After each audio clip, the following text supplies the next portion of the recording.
है भैया, आप ही बताओ, एक बार देख लीजिए। 4:30। अच्छा, दादाजी की घड़ी में 4:30 बज रहे हैं अभी। लेट है आपकी घड़ी, 5:30 बजने को आए हैं। कथा तो नहीं लेट है, आने में लेट हो गई सबके।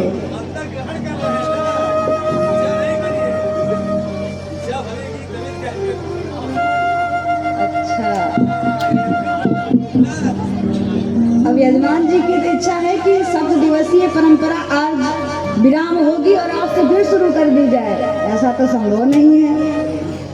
देखो, कथा का समय 2 से 6 है, 5:30 बज रहे हैं। चरित्र भी बहुत है और अभी आज उत्सव भी ये है कि आज है व्यास मंच का पूजन, जिनमें भागवत जी विराजमान है।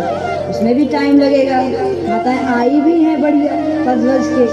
तो ऐसा है कि पहले तो हम कथाओं को बिल्कुल भी नहीं छोड़ेंगे। ये तो छोड़ी तो अपने मन से ही कथा छूटेगी नहीं, कथा तो पूरी चलेगी लयबद्धता से। चाहे भजन छूट जाए, समय छूट जाए, एक और ट्रेन भी छूट जाए, कथा तो नहीं छूटेगी। बस यही तो है, दूसरे की मेहनत कम लगती है। 4 घंटे 3 घंटे में कथा विराम हो ही जाती है। वैसे कोई भी 3 घंटे ही वक्तव्य कर भी पाता है। आपके भाव को देख करके, आपके इस भक्ति के प्रवाह को देख करके कथा हमेशा 4 घंटे चली है। आप लाइव पे जाइए, अभी भी ये कथा लाइव चल रही है। आप लाइव को विजिट करेंगे, देखेंगे तो सारी कथा 4.5 घंटे से कोई भी 3 घंटे तक नहीं। लेकिन आज कथा को जल्दी विराम करेंगे, 6:30 बजे विराम करेंगे, फिर आरती, तब होगा व्यास पूजन, जिससे कि भैया की ट्रेन है अमेठी से। इनका कार्यक्रम है भोपाल, 4 नवंबर को जाना भी है। तो हमसे बार बार कहें दीदी 5:30 बज गए, दीदी 5:47 हो गए, 46 हो गए। तो सबको देखते हुए कथा को भी ठीक से लेकर के भी चलना है। लेकिन आज जो चरित्र महामुनि सुखदेव जी ने राजा परीक्षित को गाया, उनके समक्ष सुनाया, ऐसा चरित्र सुनाया जो कि मानो कहीं सिद्ध भी नहीं हुआ था। कैसा चरित्र सुनाया? राजा परीक्षित ने पूछा कि क्या भगवान को दीन बंधु के नाम से पुकारा गया है? क्या जगत का परमात्मा कभी किसी दीन को भी बंधु बनाया है? अब ये कथा अत्यंत ध्यान से समझिएगा। सुदामा की कथा मानो हमारे जीवन की कथा है। प्रायः हर व्यक्ति गरीब है भगवान के सामने, हर व्यक्ति भगवान के दरवाजे पर मांगने ही जाता है। कोई बाहर मांगता है तो कोई मंदिर के भीतर मांग करके आता है। आंचल तो भगवान के समक्ष हर कोई फैला रहा है। तो बताया कि सुदामा चरित्र के माध्यम से भगवान की दीन बंधुता को सिद्ध भगवान ने किया।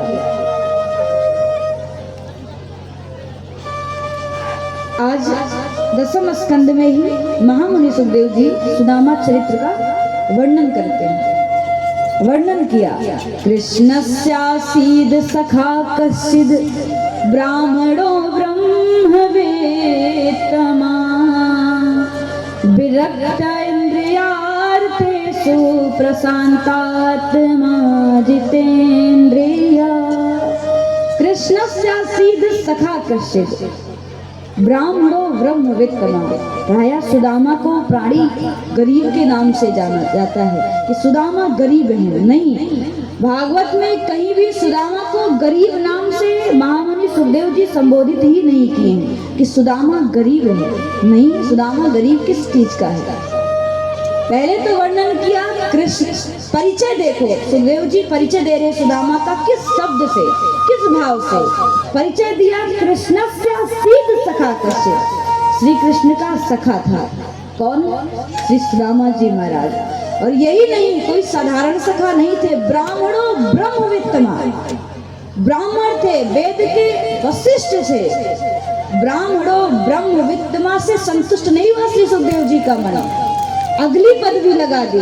कहा ये भी नहीं सही है, विरक्त इंद्रियार्थेषु, वो अपनी इंद्रियों से विरक्त थे। और यही नहीं, अब भी संतुष्ट नहीं हुआ मन, प्रशांत आत्मा जितेन्द्रिया। सुदामा का अर्थ है सुंदर दाम वाला।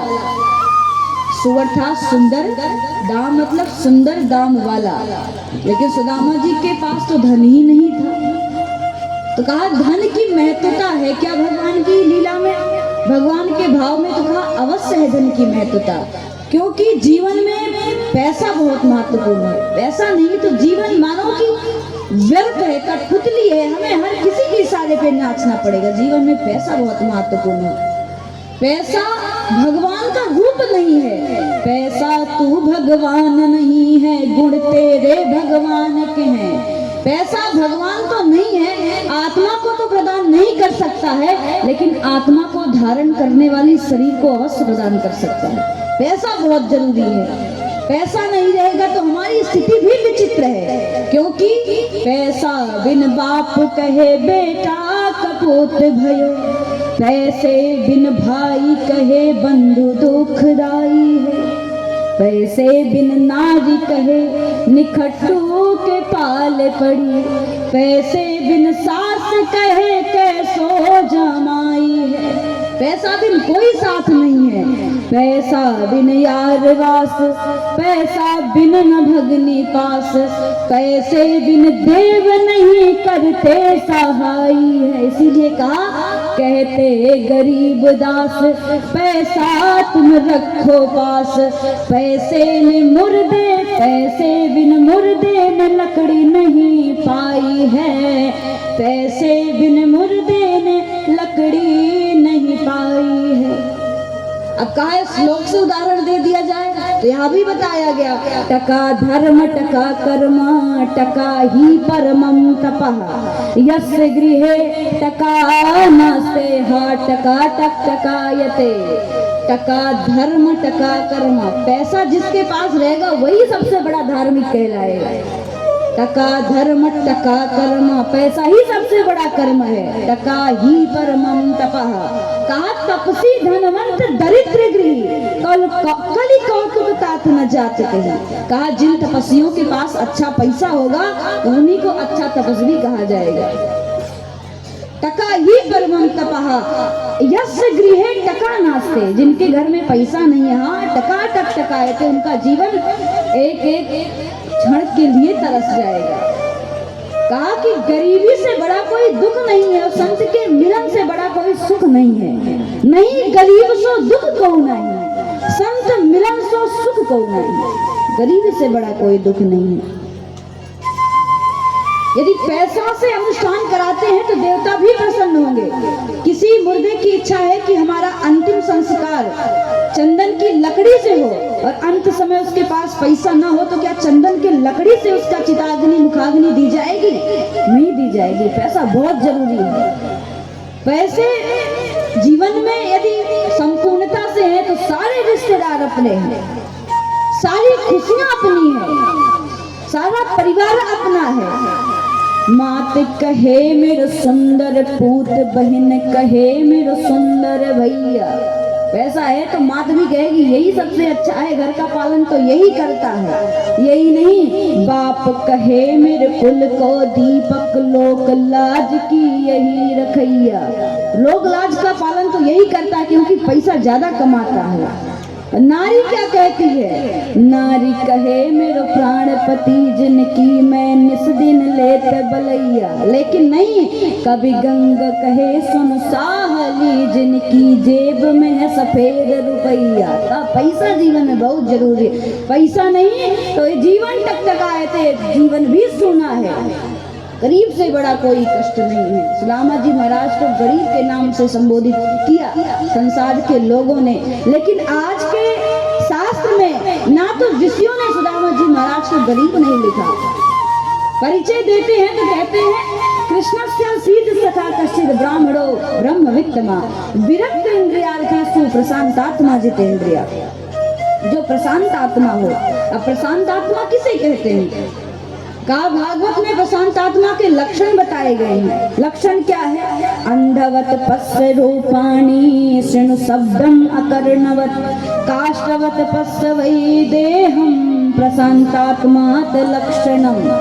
प्रशांत आत्मा उसे कहते हैं कि जो संसार में रहे अंधवत पस्वई देहम, रहे संसार में एक अंधे की तरह, श्रेणु शब्दम अकर्णवत, रहे संसार में एक बहरे की तरह, कष्टवत पस्वई देहम प्रशांतात्मा लक्षणम, अपने शरीर को इस संसार में रहे तो गृहस्थ के जीवन का अवगाहन करे तो, लेकिन एक कठपुतली की तरह अपने जीवन की इंद्रियों की लगाम को परमात्मा के चरण से बांध करके रखे, ऐसा लक्षण यदि हो तो प्रशांतात्मा लक्षणम, ये प्रशांतात्मा के लक्षण है।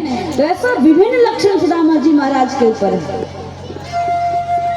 सुंदर दाम वाला कहा कि सुदामा जी के पास ऐसा सुंदर दाम है कि हमारे पास यदि कुछ रुपए कुछ पैसे हो जाते हैं तो उसकी रक्षा के लिए हम अत्यंत परेशान रहते हैं। इसको रखें कहाँ, छुपा के रखेंगे नहीं चोर उठा ले जाएंगे, बैंक में रखेंगे तो सरकार छापा मार देगी, रखें कहाँ। अर्जित करने में कष्ट है, खर्च करने में भी कष्ट है, उसे रखने में भी कष्ट है, और ज्यादा खर्च हो गया तो महा कष्ट है। आए दुखम जाए तो परिरक्षते, कमाने में बड़ा कष्ट है, कमाने के साथ साथ उसको रखने में भी महा कष्ट है। खर्च हो गया तो जाए ते परमम दुखम, चला गया तो बहुत बड़ा दुख है। तो कहा ऐसे धन को तो सुदामा जी महाराज स्पर्श तक भी नहीं करते थे। तो कहा कैसा धन स्पर्श करते थे? तो कहा ना तो खर्चा करने में उनको कोई कष्ट था, ना तो चोरी हो गया तो उनको कोई कष्ट था, ना ही उनको रक्षण परिसिंचन करने में कोई कष्ट था। धन कौन था? तो ऐसा धन था जो धन मीरा ने स्वीकार किया, जो धन ने बड़े बड़े भक्तों ने स्वीकार किया। मीरा कहती है कि हमारे पास तो ऐसा धन है कि खर्चे नहीं कोई चोर चुरावे, दिन दिन बढ़त सवायो, पायो जी मैंने राम रतन धन पायो। ऐसा सुंदर दाम से समझे सुदामा जी महाराज। लेकिन दरिद्री कहा गया सुदामा जी की पत्नी सुशीला को, कहा कि सुशीला दरिद्री है। सुशीला ही क्यों दरिद्री है? दरिद्र साधिमाना सा बेपमाना दिगम्य चा, क्योंकि जब बच्चों को भूख लगती तो ना तो सुदामा से कहने जाते और ना ही अतिरिक्त किसी से कहने जाते, अपनी माँ से ही कहने जाते, माता मुझे भूख लगी है। बालक को कोई भी कष्ट होता है तो अपने पिता से बढ़कर के अपनी माँ पे अधिकार रखता है। कोई कष्ट को कहने में पिता से तो बच्चा डरता है, लेकिन अपनी माता से ठीक ठीक कह देता है। वैसे सुदामा जी से कोई नहीं कहता कि हाँ मुझे भूख लगी है, माँ सुशीला के पास ही पहुँचते, अरे माँ सुशीला भूख लगी है, कहा करूँ। भगवान सुदामा की स्थिति को प्रायः निहार रहे हैं, देख रहे हैं कि सुदामा क्या इतनी बड़ी कष्ट है, भूखमरी फैल गई है। लेकिन सुदामा ने आज तक भगवान से कभी नहीं कहा कि हे प्रभु आप मेरे यहाँ धन दे दो, हे प्रभु आप मुझे भोजन दे दो। नहीं प्रभु, अब प्रभु कृपा करो यही भांति, सब तज भजन करो दिन राति। हे प्रभु आप हम पे ऐसी कृपा कर दो कि जो कुछ बचा भी है या भी छूट जाए, सब कुछ छोड़ करके मैं आपके भजन में संलग्न होना चाहता हूँ। जैसे खाओगे अन्न ठीक वैसे रहेगा मन, जैसे जीवन में धन रहेगा ठीक वैसे धन सरकता भी जाएगा। यदि धर्म का धन होगा, परिश्रम रूपी धन की पूंजी रहेगी तो धर्म में ही लगेगा, एक रहेगा 10 गुना फल दे करके जाएगा। लेकिन अधर्म द्वारा संचित किया हुआ धन अधर्मता के रूप को ही फैला करके जाएगा। सुदामा जी के पास धन कौन था? परमात्मा रूपी नाम का धन था। विचार उनका कैसा था कि हे प्रभु जो यह धन है यह भी छूट जाए, लेकिन मैं आपका होना चाहता हूँ, मैं आपको पाना चाहता हूँ। भगवान ने कहा निरंतर मुझे ही बसता रहता है, इसे कैसे अपने द्वारिका में बुलाऊं। अब तो कोई संत गया, सुदामा जी की पत्नी से कहा मुझे भिक्षा दे दो, मैं भूखा हूँ। सुदामा जी की पत्नी ने कहा नहीं हमारे पास कोई भिक्षा नहीं है, हमारे यहाँ सूतक लग गया है। क्या सूतक लग गया है? कहा जब से यह दरिद्री रूपी पुत्री का जन्म हुआ है, जब से हमारे घर सूतक लग गया है। तुम्हारे कुछ खाने का नहीं है? हाँ हमारे यहाँ बिल्कुल भी खाने का नहीं है। अच्छा बच्चे क्या खाते हैं? भूखे मरते हैं। 10 दिन पे एक बार भोजन का प्रबंध होता है। बच्चे आकर के पेट पकड़ के माँ से कहते, माँ भूख लगी है, माँ भोजन की व्यवस्था कर दो, माँ मुझे भूख लगी है। सुशीला छटपटा जाती, कहीं से मांग करके लाती, थोड़ा सा तिनका मिल जाता, ले ग्रहण कर ले, आज व्रत रह ले, आज एकादशी का व्रत है, व्रत